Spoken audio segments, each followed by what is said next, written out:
So, I just got back from seeing Black Widow in theaters because $30 or whatever for the Disney Plus version on top of the membership is too much. So, anyway, I enjoyed the movie. I definitely thought it was good. Overall, compared to the entire MCU, it's not like the greatest, but it's also a lot better than like Captain Marvel or Ant-Man and the Wasp 2. So what did I like? Well, I liked I think that with that they did a good job at with the character dynamics between Natasha and the three new characters of Red Guardian. I can never pronounce her name. The sister, the blonde one that's like Yvette. Shit. I think you know who I'm talking about. The blonde sister and the mom. And even though all three of them were new to this movie, they did a good job making it feel like that they, were a family with a history. Also, the action scenes were on point. However, there is one near the end that goes a little bit too over the top. And Taskmaster, from a combat perspective of like all the Taskmaster fights, were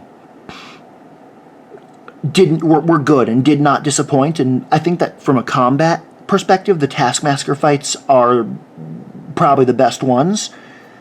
However, there is also something that they did with Taskmaster that I wasn't... There's a big twist involving Taskmaster, and I don't like that twist. It's one of those things where, like, looking back at it in hindsight, it does make sense, and I definitely knew that something was up before the big reveal, and because like, throughout the movie, Taskmaster never talks, and whenever he copies, like, his visor turns red and he scans. So initially I was thinking, wait, are they going to make him like a robot or something? Fortunately, it wasn't that. The twist is better than that, but just barely. And even though Taskmaster's combat in this movie was good, I think that the reason why I was disappointed by it is because of the direction that the character went in. There's a lot of things that I was hoping to see from Taskmaster in the future that basically cannot happen now. Also, Hawkeye is not in this movie. However, a lot of really cool things are done to set up the next chapter of his story, and that's really cool. And honestly, Hawkeye is one of those characters where, like, I really like Hawkeye because everyone hates him and thinks he's dumb. And I know that's a little bit of a weird reason, but I like Hawkeye. And I'm definitely a lot more excited for the upcoming Hawkeye show now than I was before. Then, let's see. I don't know if I want to go... I'm thinking about if I want to go in the spoilers. And if there's anything non-spoilery I want to... Okay, you know what? Let's do... Let's cover some minor spoilers. So, in the comic books, Red Guardian is Black Widow's ex-husband. However, in this movie, he is her dad. And this change doesn't bother me because I feel like that the fact that Natasha and Red Guardian have a personal and intimate bond and connection is important. However, whether or not that is father or lover doesn't really matter because either way, an intimate bond is an intimate bond. So the fact that that was changed doesn't really bother me. Also, something else is that, you know how something that we've been wondering ever since Avengers is like, whatever happened in Budapest? Well, this movie tells us what happens in Budapest, so now we know.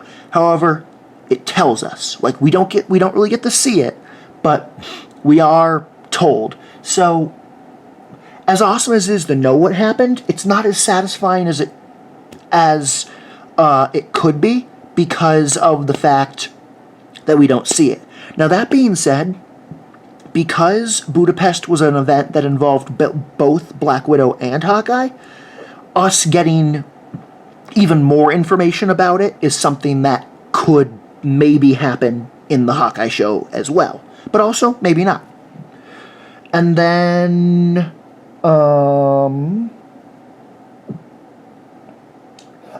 Oh, that's right. This is also another moderate one. So you know how, in Falcon and the Winter Soldier, there was a character that showed up that was played by Julia Louis-Dreyfus, or Elaine from Seinfeld. I don't remember what her Marvel name is, because to me that actress will always be Elaine from Seinfeld. But the point is, in Falcon and the Winter Soldier, they kind of acted like that we should know who this character is, and we was like, okay, but we don't. Who are you? Well, fun fact, she is briefly in this movie, and they actually kind of tell us more of who she is and what she's up to in this. And because originally this movie was supposed to come out before Falcon Winter Soldier, it did clear some stuff up with that, so that's good. And there is a post-credit scene, definitely worth sitting through the credits for that. Just one at the very end.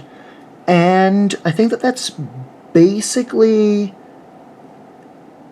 it.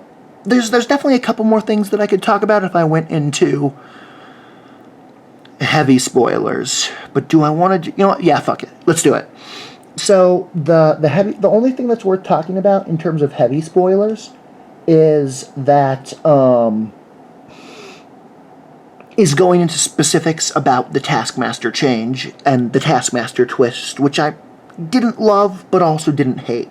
And that is that, so the main villain is very Willem Stryker from X-Men-ish. Like he's literally a rich old guy with a secret base who wants to make an army of Black Widows for, the sake of conquering the world. And basically, long story short, is that what Budapest was Widow in the past was Widow and Hawkeye killing this guy. However, plot twist, he didn't actually die. Bum, bum, bum. And when the Widow thought she killed him in the past, she also blew up his daughter, who at the time was like an 8-year-old kid or something, and she was willing to sacrifice this little girl for the sake of, taking down this evil man. However, the big twist with Taskmaster is that this daughter has survived, and that's who Taskmaster is. And also, in addition to that, all of the widows are loyal to this guy because of mind control, and that includes Taskmaster. And therefore, by the end of the movie, Taskmaster is both alive and a good guy, which is definitely, a woman, and that's an interesting way to take the character, and definitely a pretty big deviation from every version of the character that I am familiar with. So, there you have it. That's my review, my thoughts, my feelings on Black Widow. I guess feel free to let me know what you thought of the movie, and if you enjoyed it, and all that stuff. And until next time, peace.